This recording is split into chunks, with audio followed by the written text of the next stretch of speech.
बिस्मिल्लाहिर्रहमानिर्रहीम। अस्सलामु अलैकुम वरहमतुल्लाहि वबरकातुहू। नाज़रीन و सामाईन, आज की इस वीडियो में हम आपको बताते हैं कि नबी करीम सल्लल्लाहु अलैहि वसल्लम और आप सल्लल्लाहु अलैहि वसल्लम के सहाबा कराम रज़ी अल्लाह अन्हुम किस तरह दुआ में अल्लाह के सामने गिड़गिड़ाया करते थे और किन कामों के लिए दुआ किया करते थे और किस वक्त दुआ किया करते थे और उनकी दुआएं कैसी हुआ करती थीं। हज़रत मुआज़ बिन जबल रज़ी अल्लाह अन्हुम फरमाते हैं, हजूर सल्लल्लाहु अलैहि वसल्लम एक आदमी के पास से गुज़रे।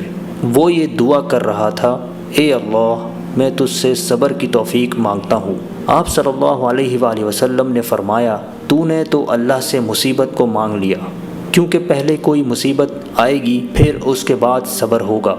तू अल्लाह से आफ़ियत को मांग, कोई मुसीबत आ जाए तो फिर सब्र मांगना चाहिए। और आप सल्लल्लाहु अलैहि वसल्लम का गुज़र एक और आदमी पर हुआ जो ये दुआ मांग रहा था, ए अल्लाह, मैं तुझसे पूरी नेमत मांगता हूँ।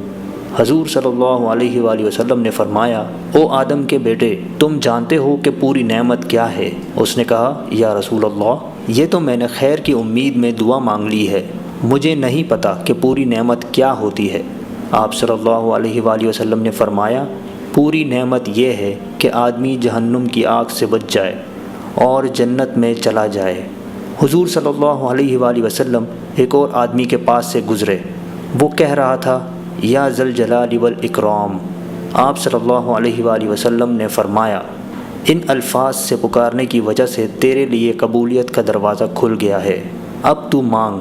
अगर आपको हमारी ये वीडियो पसंद आई तो इसको शेयर करना मत भूलिएगा और कमेंट बॉक्स में अपनी राय का इजहार ज़रूर दें। जज़ाकल्लाह।